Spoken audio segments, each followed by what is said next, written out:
Today, I'm going to show you how we make an all-natural lipstick.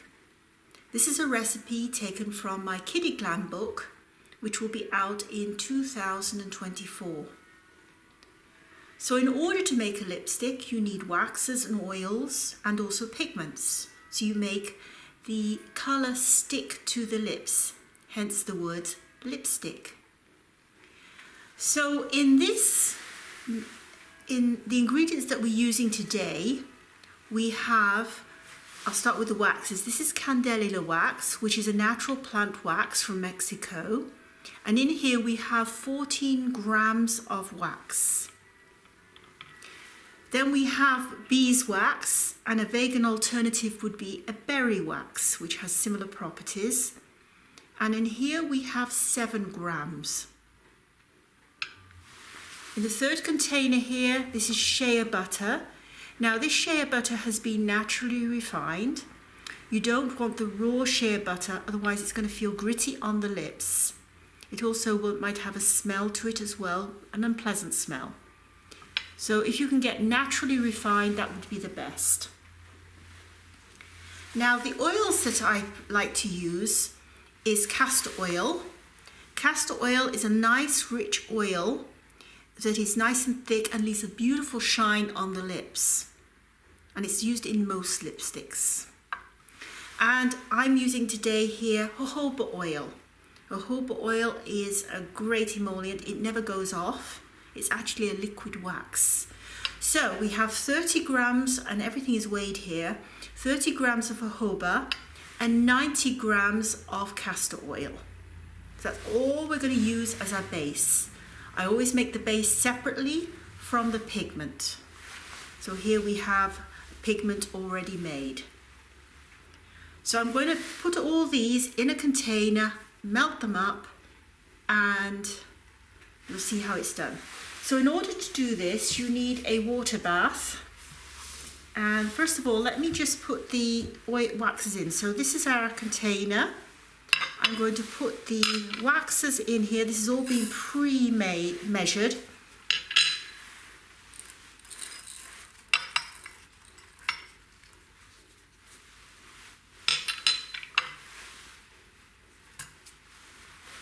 And then the oils.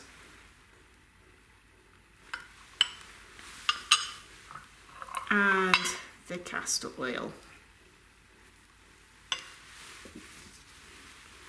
So this is a perfect size pot for this recipe.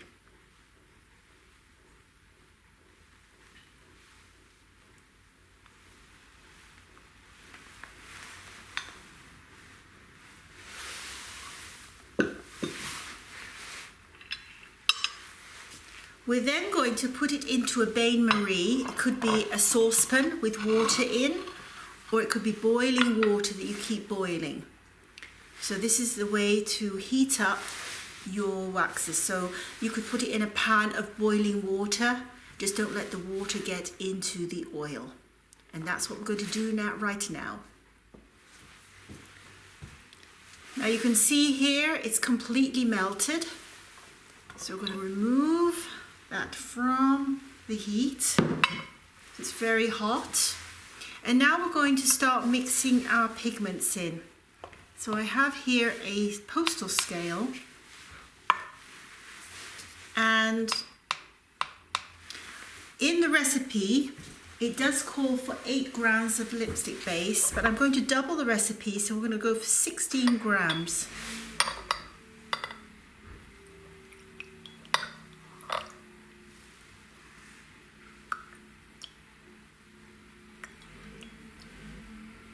That's exactly. Now you can see how much base is left. You can just let that cool down and then just scoop out any amount of grams that you would like for the future to make many different colors. So you can make a lot of lipstick with that. So we have 16 grams in here. Now we're going to add our colors. So to 8 grams, we would add a quarter teaspoon to 8 grams. So now as we've doubled the recipe, this is called Pink Moment Impact Pigment, which is a blend of mica, oxides, titanium dioxide as well. So I'm going to add 2 to this. Now this is for a very sheer lipstick, so it's a mild pink. If you would like it a little stronger, then you just need to add more impact colored pigment. And we do carry a lot of different pigments at the shop. And here is something called Red Sparks, which is lovely. So I'm going to put a couple of tiny scoops into there. And all we do is simply mix up. Now I'm going to use a lipstick mold. Not all of you will have a lipstick mold, so I'm going to also put it into a tin pan. So it mixes really well. You don't have to reheat. And I have here my trusty mold, and I also have a couple of tin pans. So I'm going to pour without stopping into there, and then I'm going to pour the other one into the tin pan. I think I might have enough for another lipstick there. Just.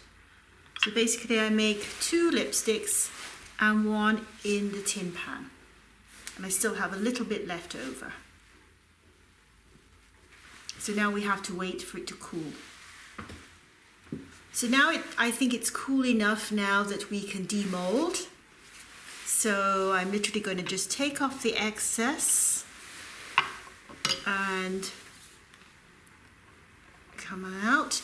Now, some molds don't come with the case fitter, so then you just can use your tube. Now how we get this out is you get a tube, you make sure it's up, and you can go down and up.